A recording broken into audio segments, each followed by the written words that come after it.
Est-ce que l'annonce du départ de Justin Trudeau arrive trop tard? Et quoi faire pour éviter des drames sur les plans d'eau? Voilà les questions qu'on s'est posées pour vous.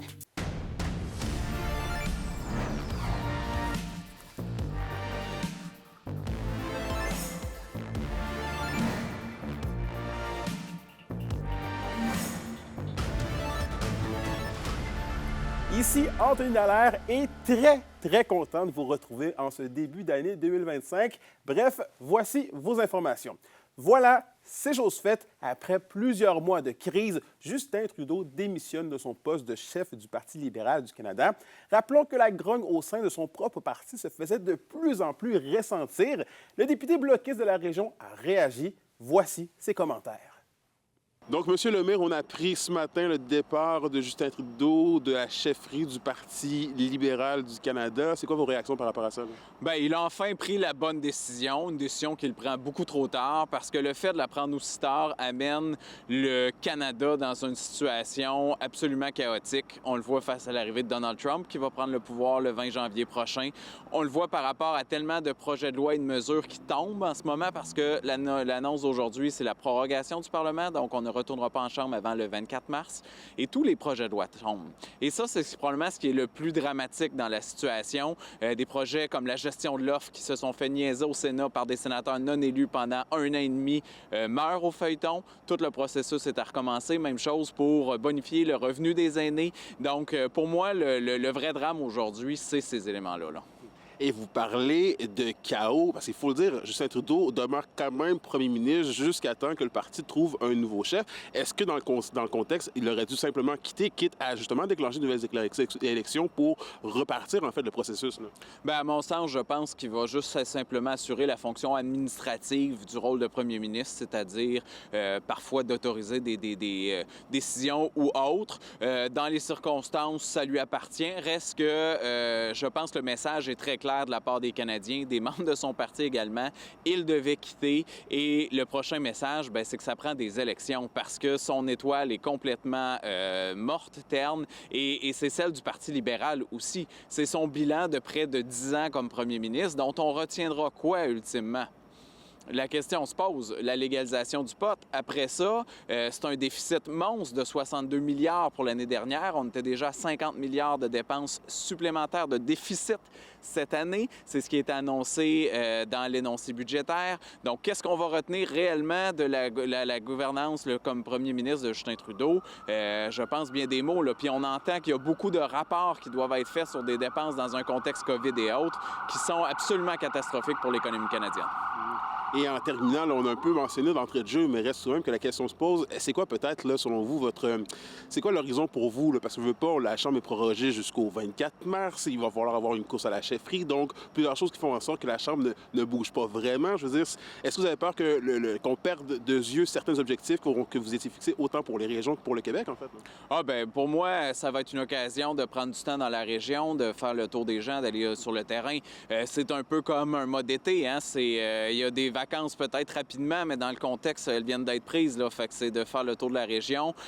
Si on est appelé à se déplacer, je suis toujours porte-parole des relations avec les Autochtones, porte-parole des sports. Donc, tout ça va m'amener à faire du terrain. Mais la première responsabilité, puis c'est ce qui est agréable dans les circonstances, ça va être du temps pour être chez nous, en famille, auprès des miens, mais aussi auprès des gens d'Abitibi-Témiscamingue.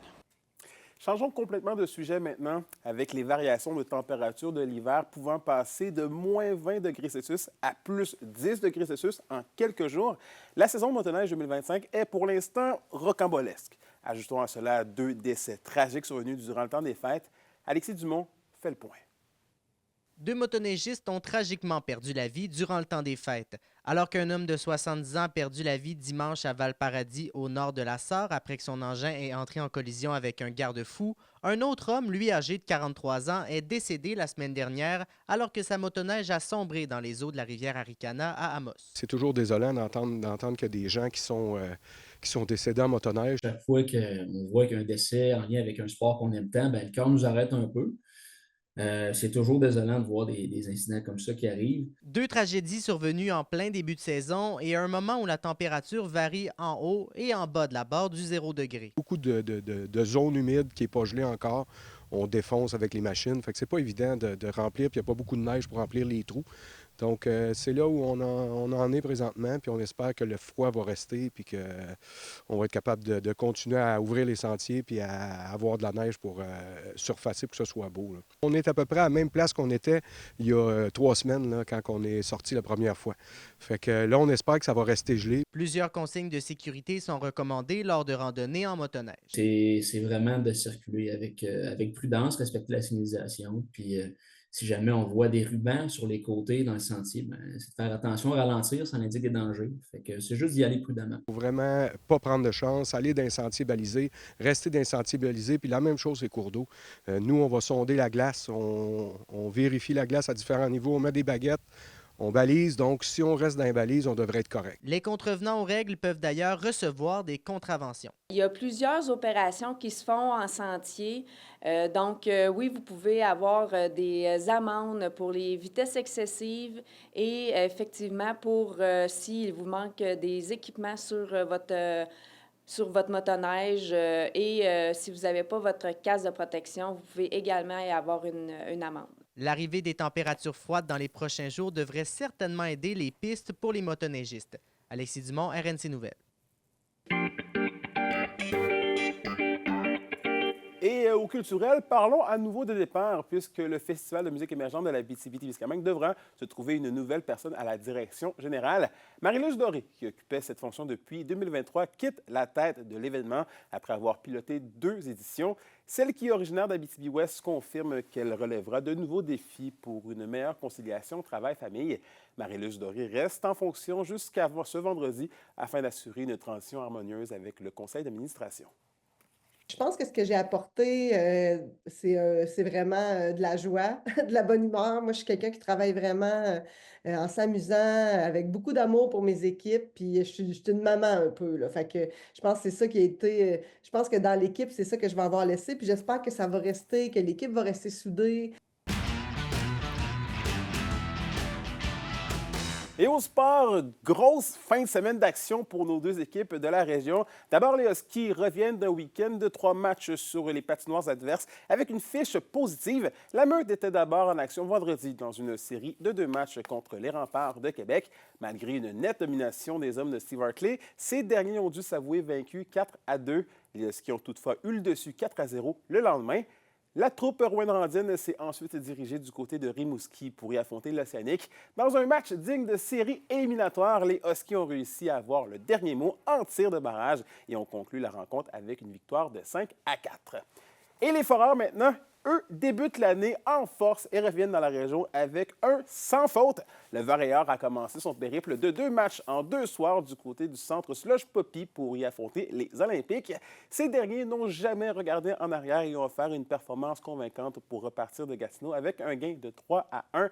Les Foreurs étaient de retour à l'action dimanche contre les puissants voltigeurs de Drummondville qui trônent à la 2e place du classement général. Contre toute attente, les hommes de Maxime Desruisseaux se sont pas laissés imposer et reviennent à la maison avec un gain de 5-2. Et à la météo de l'Abitibi-Témiscamingue pour ce soir et cette nuit, c'est de la faible neige intermittente pour tous les secteurs avec des minimums de moins 17 degrés Celsius. Pour la journée de demain, c'est généralement nuageux avec 40 % de probabilité d'averse de neige pour le Témiscamingue et de la neige intermittente pour l'Abitibi. Maximum entre moins 14 et moins 15 degrés Celsius. Et finalement, en aperçu pour mercredi, c'est des nuages avec un maximum de moins 15 degrés Celsius pour l'Abitibi et moins 17 degrés Celsius pour le Témiscamingue. Et voilà, c'était vos informations régionales. Merci encore une fois d'avoir été des nôtres. Nous, on se dit bien évidemment à demain pour la suite des choses. D'ici là, prenez soin de vous.